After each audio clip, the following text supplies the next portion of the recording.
오늘은 귀한 시간, 귀한 말씀을 통하여서 부담스러운 요청이라는 제목으로 하나님의 귀한 말씀을 함께 나누고자 합니다.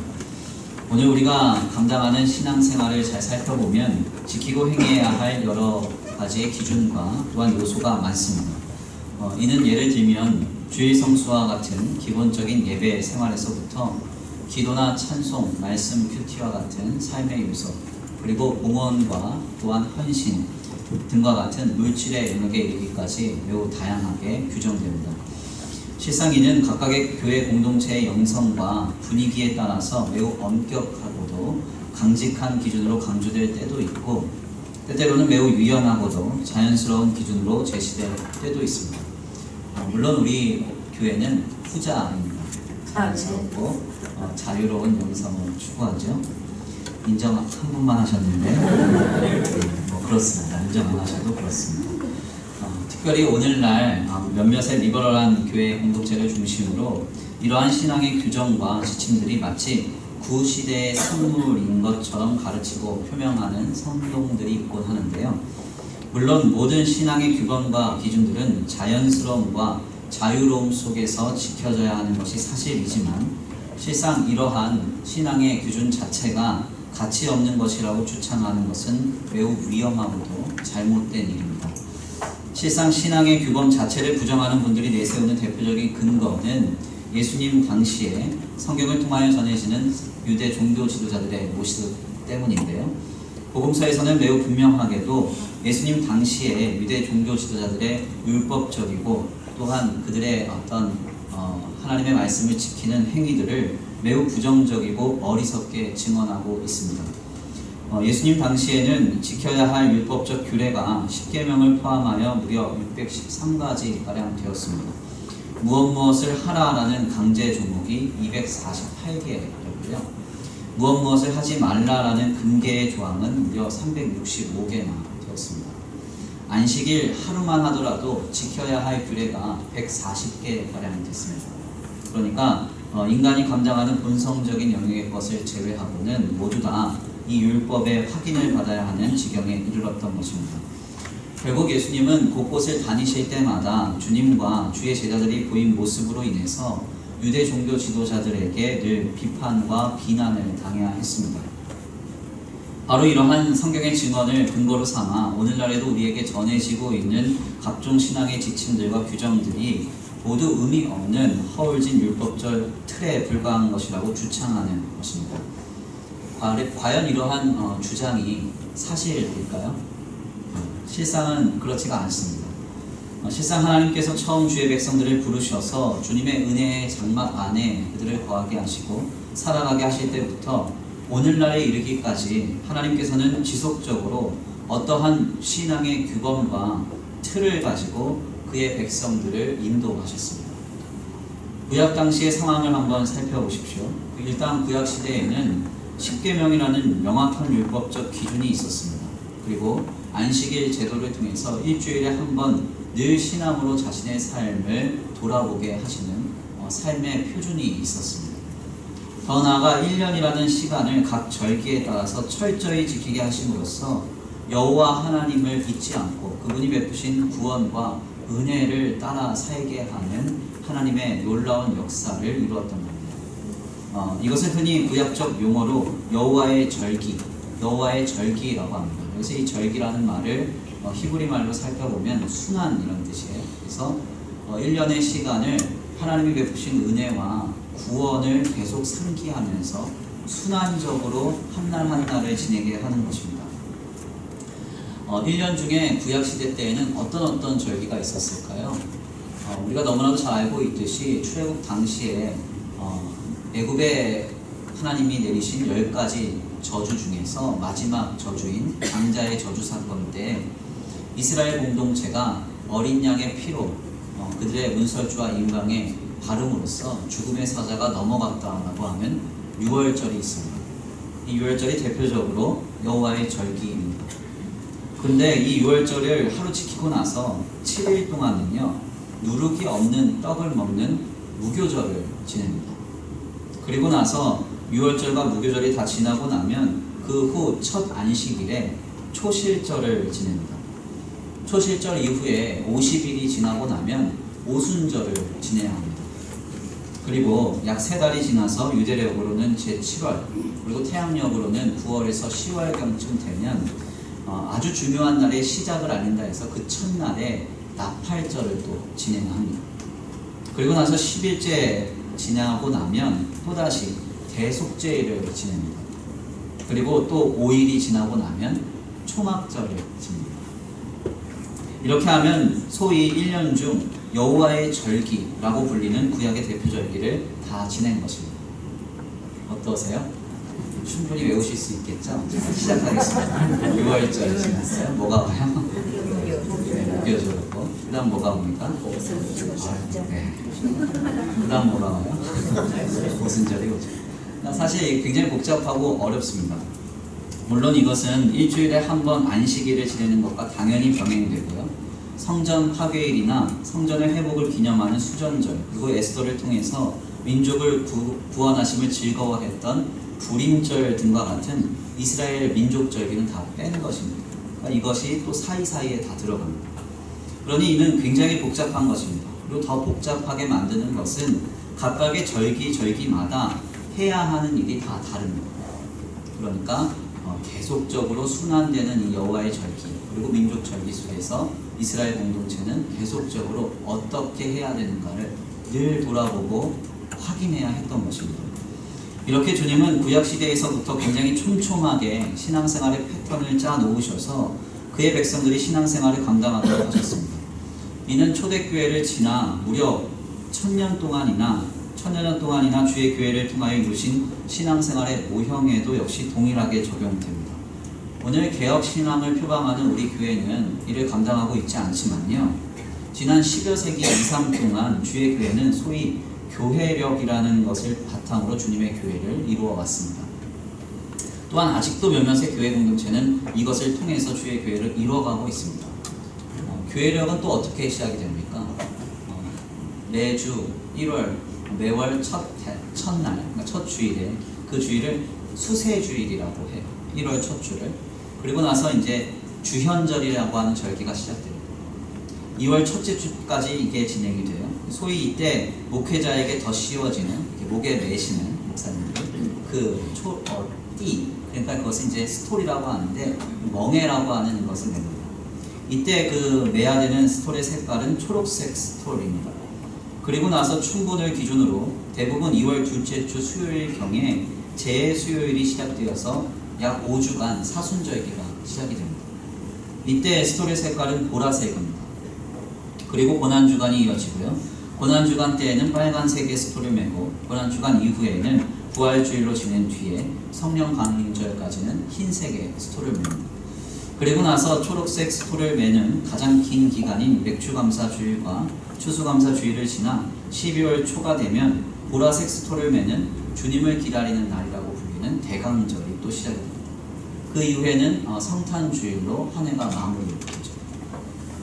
그러니까 신약시대에 초대교회가 세워져서 오늘날에 이르기까지 적어도 1000년 이상 동안 이 교회력은 그리스도의 생애를 바탕으로 해서 예수 그리스도께서 이 땅에 오시고 또한 공생애를 감당하시고 우리를 위하여 죽으시고 부활하셔서 승천하시는 그 놀라운 사건을 성도들에게 마음 깊이 각인시키고자 교회력 제도를 통해서 주님의 교회와 주님의 성도들을 신앙으로 세워갔던 것입니다.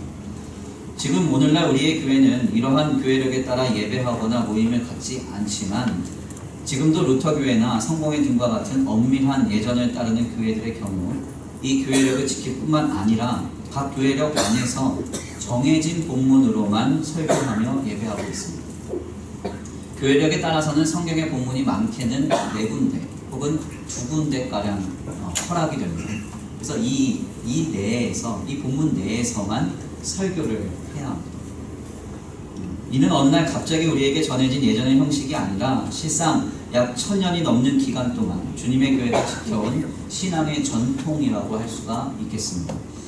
여기까지의 말씀을 나눌 때 아마도 성도님들께서는 왜 아침부터 머리 아프게 목사님이 이런저런 얘기 많이 하시나 그렇게 생각할지 모르겠는데요. 여기서 우리가 깨닫는 중요한 인사이트는 오늘날 예전적으로든 혹은 단순히 신앙적으로든 오늘 우리에게 전해진 각종 신앙의 규범과 지침들을 우리는 단순히 의미 없다고 치부할 수 없다는 것입니다. 만약 우리가 지난날의 예전과 신앙의 지침들을 두고 구시대의 산물로 여기거나 혹은 그 당대의 사람들의 무지로 인한 것이라고 가볍게 치부한다면 실상 그 당대의 사람들의 신앙생활은 다 가치가 없게 되는 결과로 기결됩니다. 그러므로 우리는 이를 이토록 단순하게 생각할 수 없습니다. 실상 십수세기가 지나도록 그리고 구약에서부터 오늘날에 이르도록 주님이 각종 신앙의 규범과 지침들로 성도들을 세워가시면은 다 이유가 있다는 것이죠. 그리고 그 신앙의 규범과 가치들을 우리는 매우 귀하게 여기고 우리 안에서 어떻게 새로이 이루어갈 것인가 고심하며 노력해야 하는 것입니다. 그렇다면 주님은 왜 이와 같이 많은 신앙의 규범과 표준을 우리에게 오늘 주셔서 신앙생활을 감당하게 하시는 것일까요? 그 이유는 매우 간단합니다. 먼저는 우리를 살리시기 위함입니다. 아멘. 둘째로는 우리를 사랑으로 바르게 세워가시기 위함입니다. 주님은 구약시대에서부터 오늘날에 이르기까지 단 한 번도 아무런 신앙의 규범과 표준 없이 주의 백성들을 방치하신 적이 없습니다. 항상 많은 신앙의 규범과 표준으로 그들을 세우시고 지도하시고 다스리셨습니다. 왜 그렇게 하셨습니까? 인간은 죄인이기 때문에 어쩔 수 없이 하나님께로부터 자꾸 멀어져 가려고 하고 히브리 말로 헤트, 죄라는 말인데요. 이 헤트라는 말의 뜻처럼 하나님 안에서 자꾸 빗나가려는 방향성이 우리 안에 있다는 것입니다. 그래서 주님은 지속적으로 우리가 바른 신앙의 방향과 믿음의 건전한 삶을 도모하게 하시고자 오늘도 우리를 각종 절기나 율법, 규범과 지침 등을 통해 우리를 도전하시고 또한 감동하고 계시는 것입니다. 그래서 하나님께서는 구약시대에 각종 율법과 절기, 신앙의 규례로 주의 백성들을 지도하셨습니다. 신약시대에서부터는 교회가 이루어진 이후에 교회력과 각종 신앙의 지침들을 통해 주의 성도들을 또한 인도하셨습니다. 종교개혁 시대에는 각종 신앙 고백의 표준과 교리문답의 교육, 지침 등을 통해서 하나님의 백성들이 바르게 세워져 갈 수 있도록 사랑으로 도우신 것입니다. 각 시대에 따라서 그 가르침과 어떤 기준의 모습들은 조금 상이하지만 그 안에 담겨진 정신은 분명하고 그 방식은 또한 동일합니다. 아멘입니다. 하나님이 우리를 바르게 인도하시고 사랑으로 세워가시는 아름다운 주님의 역사요, 권면과 도전인 것입니다. 그러므로 우리는 때때로 우리가 경험하는 모든 신앙과 규범 그리고 지침들을 경험할 때 오늘 우리를 위한 것임을 분명히 우리는 알아야 합니다. 주님이 성도를 괴롭게 하시거나 겁박하시기 위해서 우리에게 절기나 율법, 헌신의 규범과 지침을 주신 것이 아니라는 것. 예레미야 선지자는 분명하게 매우 분명한 어조로 선포합니다. 주께서 인생으로 하여금 근심하게 하시며 고생하게 하시면 그의 본심이 아니시로다. 아멘입니다. 우리로 근심과 고생을 병행하게 하시기 위해서 신앙의 각종 기준과 표준을 주신 것이 아닙니다. 모두 다 우리를 유익하게 하시고 우리의 신앙과 삶을 건전히 세우시고자 하시는 주님의 사랑과 그리고 주님의 사랑의 요청 또한 도전인 것임을 우리는 알아야 합니다. 그래서 십계명을 매우 심도 있게 연구해서 데칼로그라는 책을 통해서 매우 깊이 있는 통찰을 우리에게 전해준 김용규 씨는 하나님이 무려 10가지의 계명으로 하지 말라라고 요청하시는 그 메시지를 이렇게 새로이 해석했습니다. 부정에 부정을 더한 긍정의 메시지다. 이 김용규 씨의 표현입니다. 아주 이 말이 좀 어려운데요. 쉽게 표현하면 이런 겁니다. 주님이 우리에게 하지 말라 하시는 이유는 결국 우리에게 궁극적으로 더 좋은 것을 깨닫게 하시고 더 좋은 것으로 우리를 이루시는 긍정의 역사를 위한 것이라는 그런 말씀입니다. 우리가 어린 시절에는 참 부모의 권면과 지침을 따르는 것이 참으로 어렵고 잘 이해가 되지 않습니다. 왜 엄마는 나한테 왜 이런 말을 하지? 아빠는 왜 자꾸 이렇게 나를 지도하지? 이런 생각이 들죠. 그러나 아이를 낳아서 키워보세요. 그럼 어른들 말이 틀린 말이 하나도 없어요. 너도 너 같은 애 낳아서 키워봐. 부모님이 왜 그렇게 말씀하시는지 나중에 알죠. 왜 그때 우리 부모님들이 그렇게 우리에게 지도하셨고 권면하셨는지를 깨닫습니다. 저희 집에도 아주 말 안 듣는 두 형제님들이 계십니다. 얼마나 말을 안 듣는지. 사택이 아파트 2층인데요. 뛰면 안 되거든요. 밑에 집에 이제 피해 주니까. 뛰지 말라면 더 뛰어요. 제발 좀 뛰지 말라 그러면 뭐 야구공 갖고 와서 바닥에 튀기고 그래서 저희도 뭐 명절 되거나 어떤 뭐가 생긴다 그러면 1층에 갖다 주기 바빠요. 안 싸워요. 아마 밑에 집은 그거 받아먹고서는 항의도 못하고 많이 어려울 거예요. 그렇게 생각합니다. 근데 이제 재밌는 건 뭐냐면 아이들이 막 그렇게 말 안 들을 때요 속에서 확 깨달아지는 게 있어요. 아, 인간은 죄인이구나. 어떻게 저렇게 안 알려줘도 저렇게 부모의 말을 안 들을까. 분명하게 깨닫습니다. 미성숙한 아이들은 아무리 이야기를 해도 부모의 교육과 지도를 잘 받아들이지 못합니다. 그러나 그 아이가 성숙하고 성장하면 부모의 교육과 지도를 귀하게 여기고 마땅히 따르죠. 왜냐하면 참 부모의 지침이 가장 자신을 위한 것임을 알기 때문입니다. 그리고 사랑의 권면과 지도임을 알기 때문이죠. 이와 마찬가지로 결국 여기에서 성도에게 요청되는 성숙된 자세는 우리가 오늘 신앙생활을 하면서 어떤 신앙의 규범과 지침들을 통해 도전받거나 또한 감동받을 때에 성도는 다만 이것을 기쁨으로 아멘으로 화답해야 한다는 것입니다. 기쁨으로 즐거이 자청해야 한다는 것입니다. 때때로는 이것이 교회의 요청일 수 있습니다. 기도의 요청일 수 있습니다. 그리고 예배의 참여일 수 있습니다. 더 나아가 헌신과 봉사 그리고 봉헌의 내용일 수 있습니다. 중요한 점은 이것이 부담스럽고 버겁고 어려울 수 있어요. 그리고 종종 각종의 신앙 규범과 지침들이 우리에게 찔림으로 다가올 수도 있습니다. 그러나 우리에게 이러한 깨달음과 권면과 감동이 마음으로 느껴질 때 성도는 자책하거나 죄책에 빠지거나 혹은 무시할 것이 아니라 아, 하나님이 사랑으로 나를 도전하시는구나. 아멘입니다. 아, 하나님이 사랑으로 나를 감동하시는구나 하고 기쁨으로 담대히 나아가 아멘 해야 한다는 것입니다. 여기까지 말씀드리니까 표정들이 싹 굳어지시면서 아, 우리 목사님 뭐 하실 말씀이 있나 보다 그러는데 아무것도 없습니다. 제발 있었으면 좋겠어요. 근데 그런 거 없습니다. 제가 목회를 하면서 안타까운 점을 좀 꼽자면 간혹 어떤 분들에게 목양적 차원의 권면을 하면 간혹 기분 나빠하시는 경우가 있다는 겁니다. 기도하십시오. 그러면 아, 목사님이 뭐 알아서 기도할 텐데 왜 굳이 그것까지 말씀하세요? 이렇게 얘기하시는 분이 있어요. 그러나 목회자가 괜히 하는 말은 없습니다. 다 행복하라고 잘 되시라고 권면드리는 거죠. 물론 가끔 정신나간 목회자는 개인의 사익과 유익을 쫓아서 권면할 수 있습니다. 그런데 이런 건 뻔히 보이잖아요. 그렇죠? 저도 보이는데 뭐 성도님들은 더 잘 보이시겠죠? 저희 은사님이 그랬거든요. 성도님들은 몰라서 속아주는 건 없다. 알면서 속아주는 척 하는 건 없고 그랬습니다. 만약에 그런 것이 보이시면 안 하시면 됩니다. 안 해도 아무 문제 없습니다. 그런데 중요한 점은 하나님이 주시는 도전과 감동은 다릅니다. 목회자는 잘못된 권면이나 도전할 수 있습니다. 그러나 우리 하나님은 아닙니다. 만약 하나님께서 우리 성도님들에게 마음에 감동과 도전을 주셨다라고 여겨진다면 우리는 그것을 마땅히 해야 합니다. 왜냐하면 주님이 도전하시는 데에는 다 이유가 있기 때문입니다. 그래서 누가복음서 11장은 우리에게 그 내용을 이렇게 분명하게 선포합니다. 내가 또 너희에게 이르노니 구하라 그러면 너희에게 주실 것이요 찾으라 그러면 찾아낼 것이요 문을 두드리라 그러면 너희에게 열릴 것이니 구하는 이마다 받을 것이요 찾는 이는 찾아낼 것이요 두드리는 이에게는 열릴 것이니라. 아멘입니다.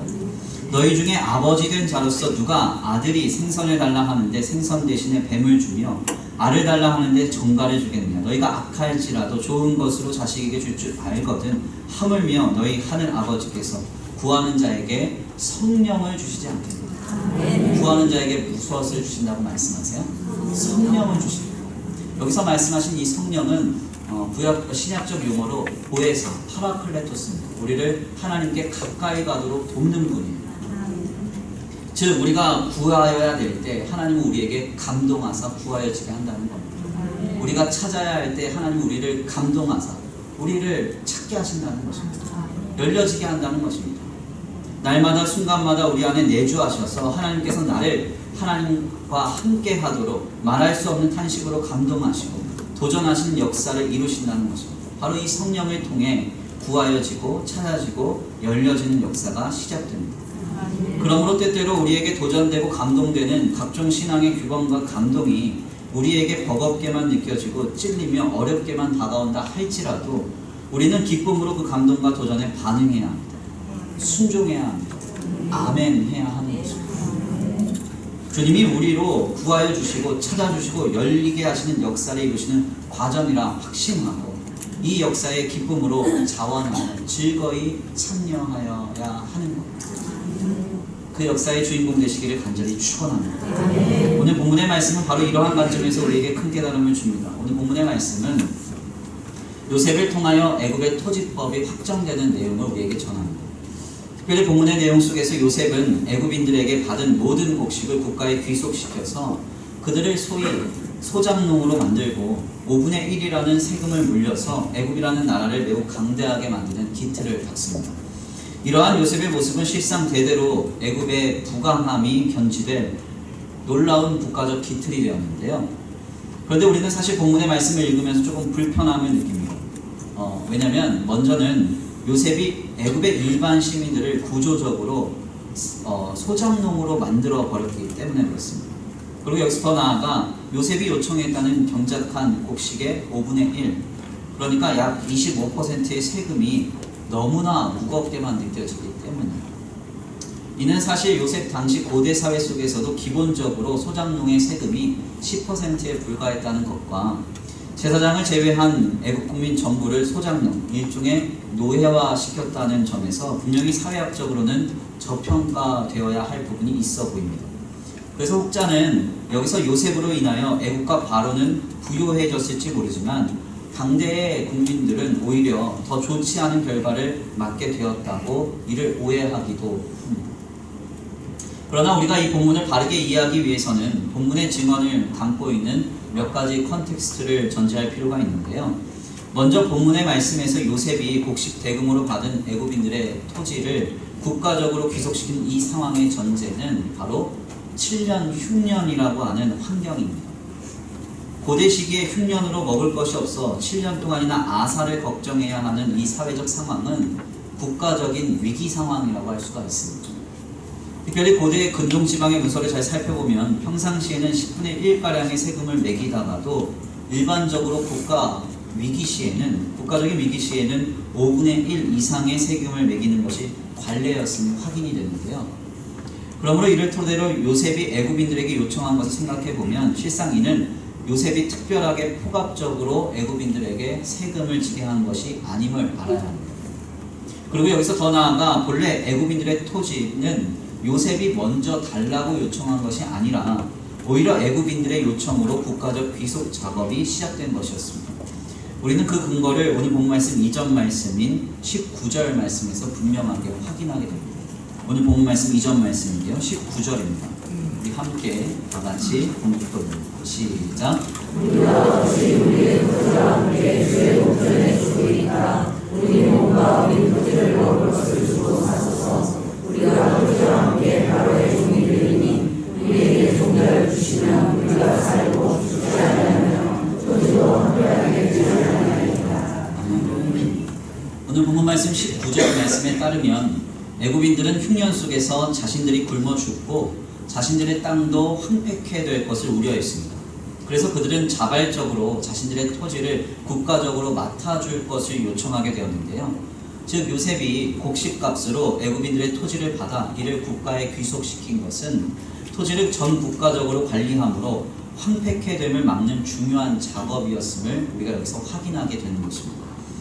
또한 마지막으로 요셉이 토지를 바친 애굽인들에게 소작을 시킬 때에는 그들을 빈손으로 보내지 않고 종자를 제공해서 그들이 충분히 농사하고 이윤을 가질 수 있도록 배려하였다는 것입니다.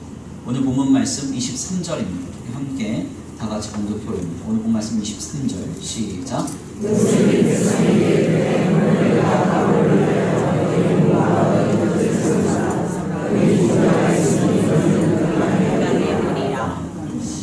보통의 이제 소작농의 경우에는 그냥 땅만 제공하고 거기서 농사하는 모든 것들을 본인이 다 부담해서 이루어 가야 합니다. 그런데 요셉은 그렇게 하지 않았다는 것이죠. 종자를 다 제공하고 충분히 농사할 수 있는 환경을 배려하였다는 것입니다.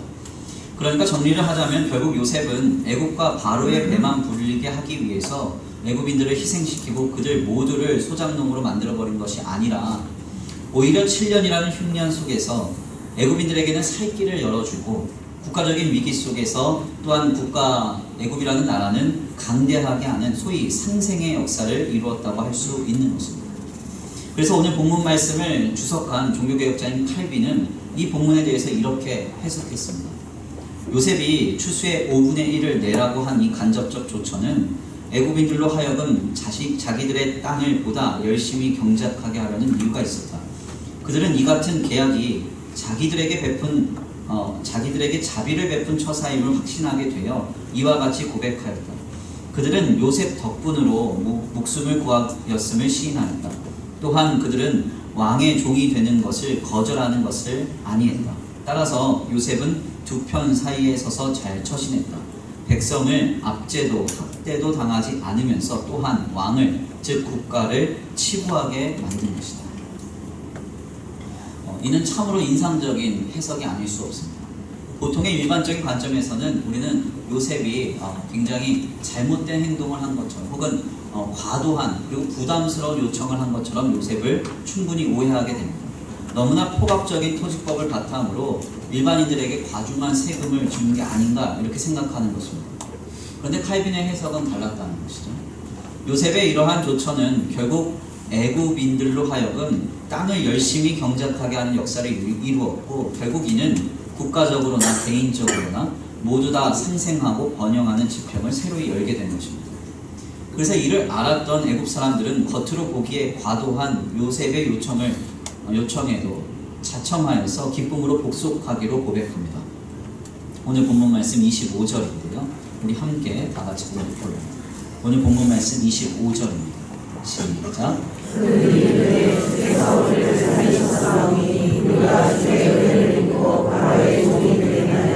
아멘. 요셉의 과도한 요청 그리고 부담스러운 요청에 어떻게 애굽인들이 그렇게 기쁨으로 자원하며 복속하기로 자청할 수가 있었는가? 간단하다는 것이죠. 요셉이 한 모습이 외면적으로는 부담스러워 보이고 폭압적으로 보이지만 결국 개인적으로 한 개인을 살리고 또한 국가적으로 한 국가를 아름답게 세워가는 상생의 역사를 이루는 과정이었음을 애굽인들이 확인했던 것입니다. 우리는 바로 여기에서 오늘날 우리에게 때때로 이해되지 않고 버겁고 무겁게만 느껴지는 오늘 우리를 향한 하나님의 신앙의 지침들을 어떻게 이해할 것인가를 깨닫게 됩니다. 종종 우리에게 도전되는 여러 신앙의 지침들은 인간적인 관점에서 매우 버겁거나 불편한 요소들로 생각이 되곤 합니다. 그러나 분명한 것은 이 모든 신앙의 규범과 표준은 우리 모두에게 다 유익한 것입니다. 아멘입니다. 당장 내 눈으로 보기에 그리고 내가 느끼기에는 보여지지 않고 이해되지 않는다 하더라도 사랑으로 오늘 우리를 돌보시는 주님의 온전하신 감동과 도전임을 우리는 알아야 한다는 겁니다. 새벽 기도회를 한번 예로 들어보겠습니다. 이른 새벽에 주님 앞에 나와 말씀과 기도로 하루를 시작하는 그 모습은 현대인들과 같이 잠이 부족한 시대를 살아가는 사람들에게는 매우 어리석고 미련한 것처럼 보이는 바입니다. 하기사 목회자들 사이에서도 천국 가면 가장 먼저 물어볼 게 새벽 기도회 누가 만들었냐 이거 물어봐요. 형님 그럼 가벼운 농담이 오고 가니까요. 누가 봐도 이제 버거운 일이라고 할 수가 있겠습니다. 그래서 혹자는 이것이 농경사회의 산물이라고 여기면서 이를 오늘날까지도 강제하는 것은 매우 부당하다라고 말하기까지도 합니다. 그러나 매우 분명한 것은 새벽 기도에는 유익하다는 겁니다. 누구에게 유익합니까? 먼저는 나에게 유익하고요. 하나님의 나라에 또한 유익합니다. 이는 말로 설명할 수 없습니다. 새벽 기도에 해보셔야만 경험할 수 있습니다. 빌립이 나다나엘에게 그랬잖아요. 와서 보라 그랬잖아요. 해봐야 경험할 수 있는 것입니다. 경험해보면 나에게 유익하고 하나님의 나라에 유익한 은혜의 방편으로서 새벽 기도회를 경험할 수 있습니다.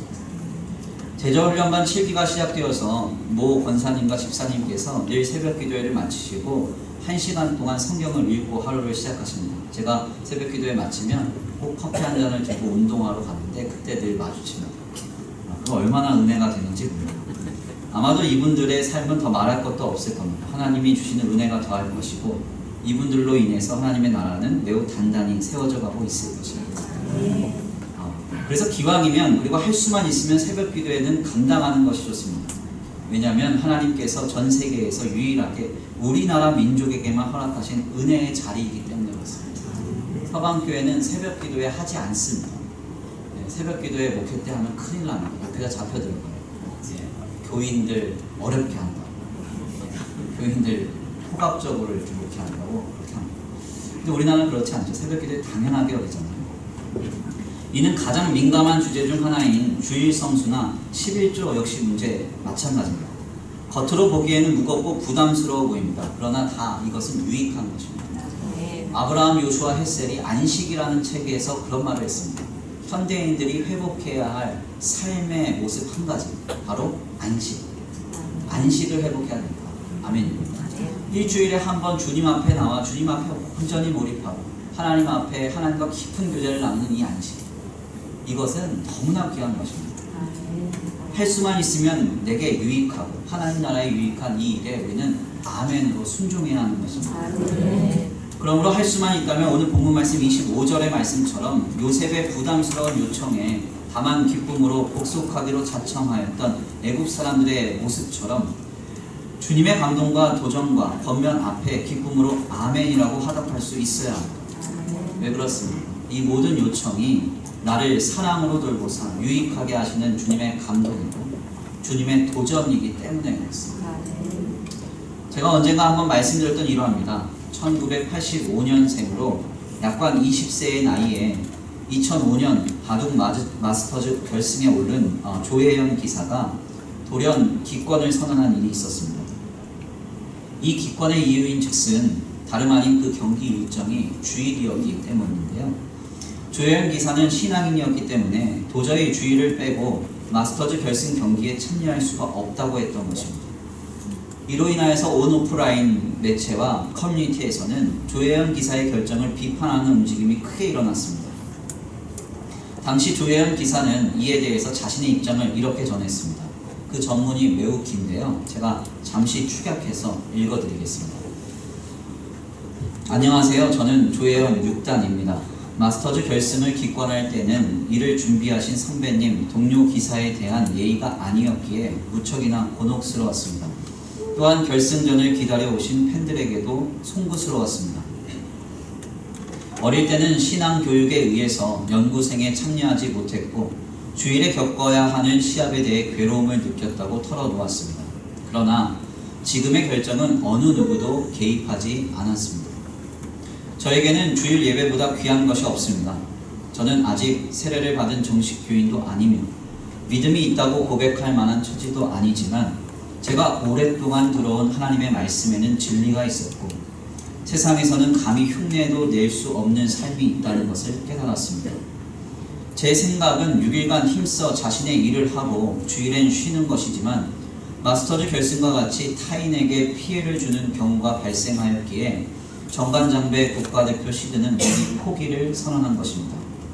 부안에서 열리는 여류기사 대회를 포함 미리 일정이 주일로 잡힌 모든 대회는 기권한다고 한국기원에 알려놓았습니다. 세계대회 결승에서도 기권할 것인가를 물으셨죠. 제가 그런 시합을 할 만한 실력이 아니어서 대답하기도 민망하지만 굳이 대답하라고 하시면 예입니다. 바둑을 처음 만난 날 저는 운명처럼 바둑에 매료되었습니다. 음악을 전공시키고 싶으셨던 엄마의 바람을 뒤로하고 저는 바둑을 택했습니다. 바둑은 저의 사랑이며 꿈이며 미래며 전부였습니다. 그러나 제 영혼이 하나님의 말씀을 만나게 되자 바둑은 제 삶의 한 부분이 되고 말았습니다. 저는 앞으로 제 삶이 어떻게 될지 알지 못합니다. 마스터즈 결승을 포기하던 날 저는 단순히 한 대국을 제 삶에서 내려놓은 것이 아니고 제 삶의 방향을 새롭게 확인하였습니다. 개혜연이라는 소리도 들었고 미친년이라는 글도 보았으며 네가 프로냐고 수없이 질타하는 목소리들을 들었습니다. 기사회에서 부적격자라고 판단하여 제명을 결정하면 저는 순순히 따를 것입니다. 저는 성경에 관해 여전히 무지하며 남들이 생각하는 것처럼 투철한 종교적인 신념이 있는 것이 아닙니다.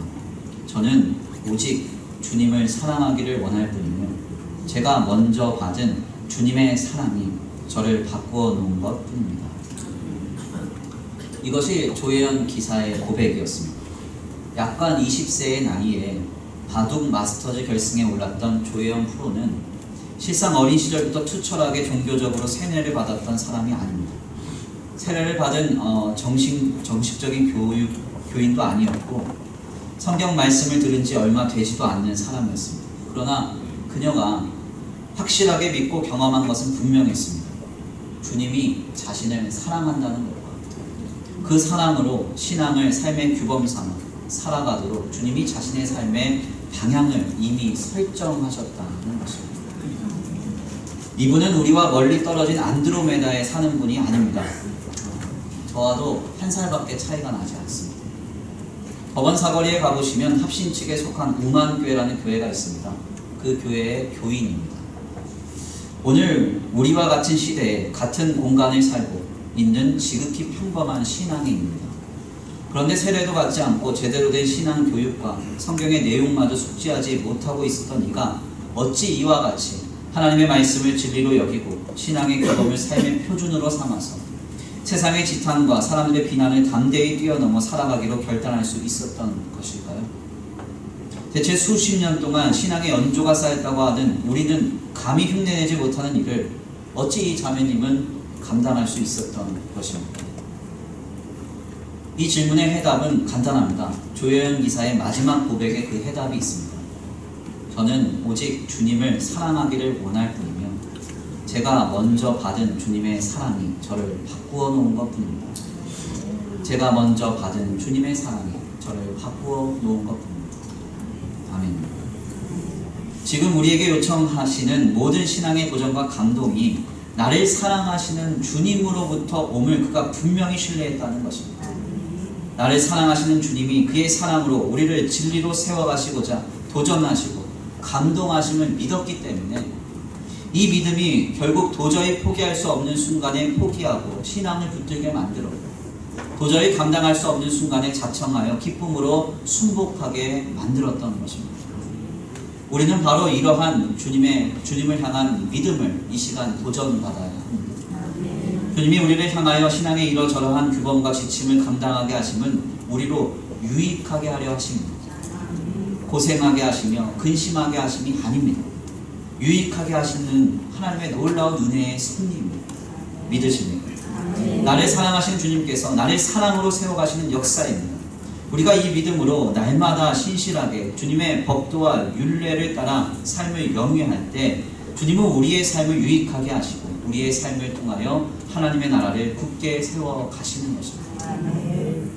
이는 앞서 말씀드린 조혜연 프로의 삶 역시도 마찬가지였습니다. 마스터즈 결승을 주의 성수를 이유로 포기한 조혜연 기사의 삶이 이후에 어떻게 되었을까요?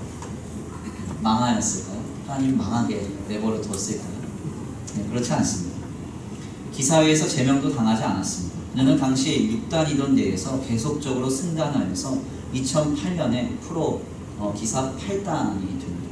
그리고 2010년에는 아시안게임에서 세계적인 바둑 강국인 중국을 꺾고 여자단체전 금메달을 따서 지금은 프로 9단으로 활동하고 있습니다. 2016년에는 이세돌 9단에 이어서 여류기사 최초로 AI와 대국한 여성 바둑 프로 기사가 되기도 했습니다. 하나님이 그녀의 삶을 유익하게 하시고 또한 높이시는 것입니다. 저는 오늘 귀한 말씀을 정리하면서 때때로 우리의 신앙의 현장에서 요셉의 요청과 같이 부담되고 버겁고 고단하게만 느껴지는 주님의 신앙의 지침과 또한 감동과 도전을 우리가 모두 기쁨으로 자원하여 즐거이 감당할 수 있게 되기를 간절히 축원합니다. 주님이 기도하라고 하시면 기도하십시오. 말씀 붙들라고 하시면 말씀 붙드십시오. 찬양하라고 하시면 찬양하시고 헌신과 봉사와 또한 봉헌을 요청하시면 그 감동에 다만 아멘으로 기쁨으로 화답할 수 있게 되기를 간절히 축원합니다. 하나님이 우리를 사랑하시기에 반드시 그의 사랑으로 이루어 가실 것입니다. 신앙인의 삶에는 손해가 없습니다. 피해가 없습니다. 불이익 없습니다. 요셉의 부담스러운 요청을 통해서 애굽인들은 살 길을 얻었고 애굽이라는 나라는 부강해졌습니다. 이와 같이 주님이 신앙의 삶을 기쁨으로 지고 살아가는 성도의 삶을 유익하게 하시고 그를 높이시며 하나님의 나라 또한 이루어 가실 것입니다. 반드시 그와 같이 되리라고 믿습니다. 이 역사의 주인공 되시는 저와 우리 성도들과 주의 몸된 교회가 되기를 간절히 축원합니다. 우리 이 시간 다 같이 귀한 말씀 붙들고 함께 기도를 드리겠습니다. 주님, 이 시간 귀한 말씀 통하여서 깨닫습니다. 하나님, 주님이 우리에게 보이신 생명의 길을 걸어갑니다. 때때로 이 길은 상한 마음을 내어 드리며 주께로 나아가야 하는 길입니다. 그러나 하나님, 이 인간적으로 보았을 때 버겁고 고단한 이 신앙의 길을 우리는 믿음으로 걸어가기를 원합니다. 나를 사랑하시는 주님이 반드시 모든 것으로 선을 이루시고 하나님께서 반드시 우리로 유익하게 하심을 믿고 아버지 그 주님을 바라며 오늘 우리의 신앙생활을 믿음으로 신실히 감당케 하여 주시옵소서. 삶의 고단한 현실에 넘어지지 않게 하시고 낙심하지 않게 하시고 결국 모든 것이 합력하여 선을 이루시 주님 바라보면서 신앙의 표준과 믿음의 기준을 마음에 굳게 잡아 신실하게 살아가게 하여 주시옵소서. 우리 이 시간 결단하고 소원하시면서 귀한 말씀을 들고 함께 기도드리겠습니다. 먼저 찬양으로 결단합니다. 주가 보이신 생명의 길 나 주님과 함께 상한 마음을 내리며 주님 앞에 나아가리 우리 모든 계신 주 예수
우리의 걸음이 기쁨으로 자원하여 즐거이 걷는 삶이 되기를 원합니다. 하나님, 때때로 신앙의 이러저러한 기준과 표준들을 감당함이 아버지 버겁고 고단하며 어렵지만 하나님, 나를 사랑하시는 주님이 나로 유익하게 하시고 모든 것이 합력하여 선을 이루게 하시며 나의 삶을 통하여 하나님의 영광과 주의 나라를 이뤄가심을 믿고 확신하며 이 길을 신실하게 걸어가기를 원합니다. 아버지, 주여 은혜를 내려주시고 이 길에서 결코 낙심하거나 낙오하지 않고 끝까지 승리케 하여 주시옵소서. 우리 이 시간 결단하고 소원하시면서 주여 한번 부르시고 기도 올려드립니다. 주여 한번 부르시고 기도합니다.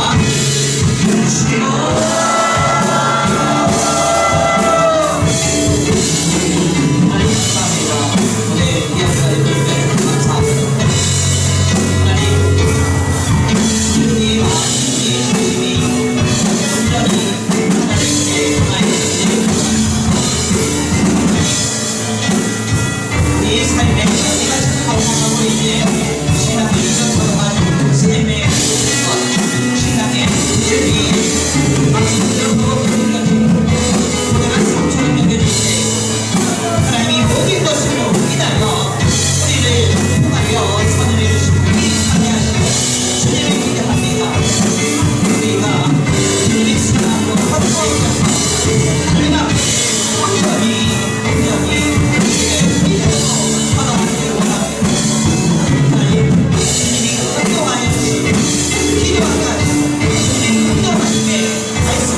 때때로 우리를 감동하시고 도전하시는 주님의 놀라우신 명령과 말씀이 때때로 요셉의 고백처럼 아버지 우리에게 오해가 될 때가 있음을 고백합니다.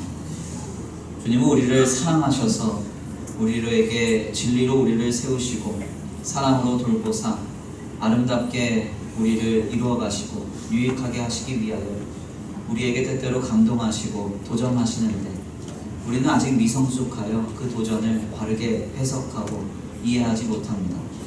주님 긍휼히 여겨주셔서 이제 주님이 감동하신 그 감동에 다만 기쁨으로 자원하여 즐거이 아멘으로 화답할 수 있도록 주님 역사하여 주옵소서. 겸손히 주님 앞에 머리 숙이고 우리의 마음을 꺾고 주님을 붙들고 나아갈 때 하나님께서 반드시 주님이 이루실 일을 경험케 하실 줄 믿습니다.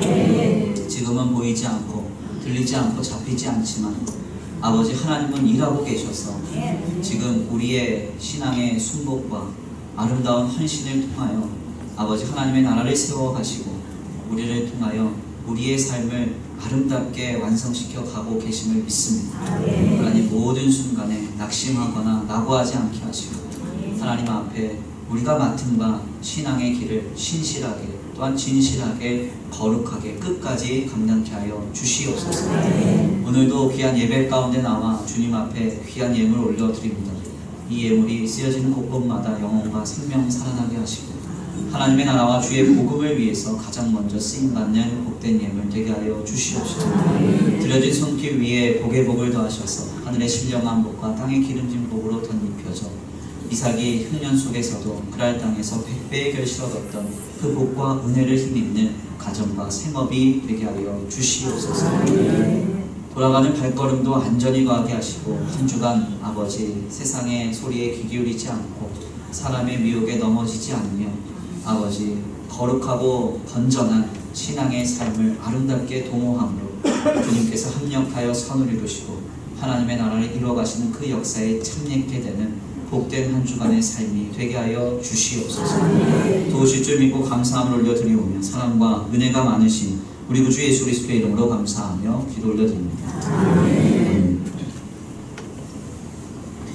여호와는 내게 복을 주시고 너를 지키시기를 원하며 여호와는 그의 얼굴을 내게 비추사 은혜 베푸시기를 원하며 여호와는 그 얼굴을 내게로 향하여 드사 평강 주시기를 원하노라. 아멘.